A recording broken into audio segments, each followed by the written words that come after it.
It occurs to me that maybe you don't know what Swan Lake is all about.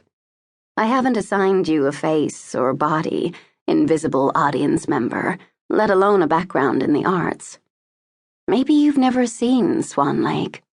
Maybe you've seen it, and you still don't really know what happened because you dropped your program under the seat in front of you and didn't want to scramble around for it in an ungainly fashion.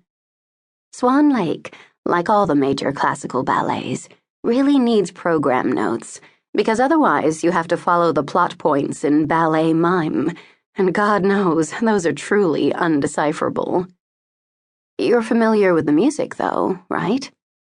At the very least, you've heard it in a TV commercial for, like, Mop and Glow or something, and seen that line of linked dancers in white feathered tutus clip-clopping in pointe shoes across a sparkling floor. Dun dun dun dun daddle dun dun dun dun dun dun dun daddle dun dun dun. Tchaikovsky. I'm not being condescending. I try not to think about the fact that most people don't ever go to the ballet, but I get that they don't. I do get that.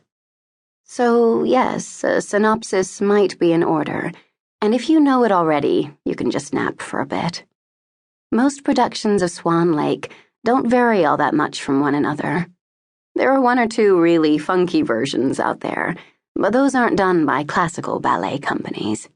You can't deviate too far in classical ballet, or you're no longer, well, classical. And it's not like Shakespeare, where you can reset the whole thing in World War II, or a Mexican brothel, or something. Well, you could, but the plot line won't stand up under a whole lot of tinkering, and we've got a subscription audience to satisfy.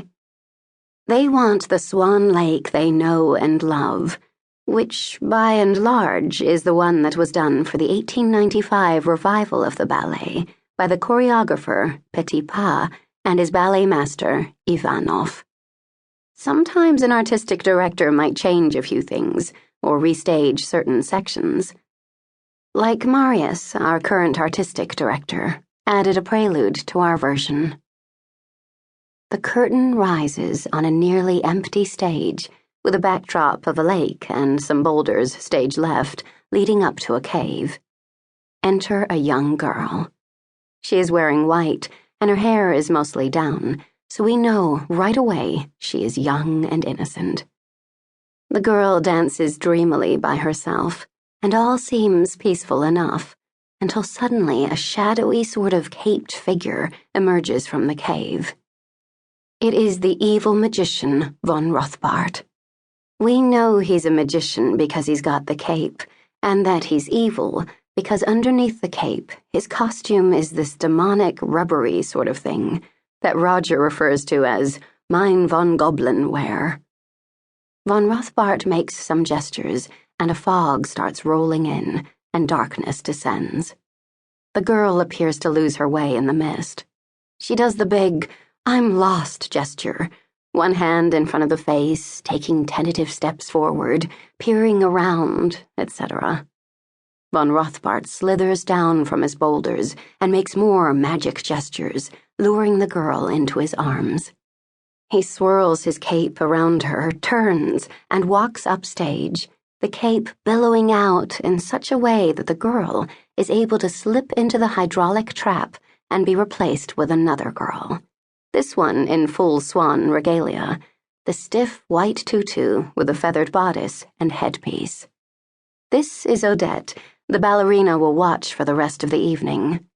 The other one was a girl in the corps, with a wig on to match the hair color of whoever is dancing Odette that night. It's the old switcheroo. Be amazed by this bit of stage magic, okay? It's not like we can pull anything off with CGI. So von Rothbart reveals this magically changed creature, and she beats her arms and tries to run away, but von Rothbart is able to control her, and, using more of his dastardly powers, he summons onto stage 2 rows of women in white swan tutus who form a V and beat their arms in unison as the evil magician stands triumphant with the stricken Odette pressed against his von Goblin wear. Lights fall, curtain, end of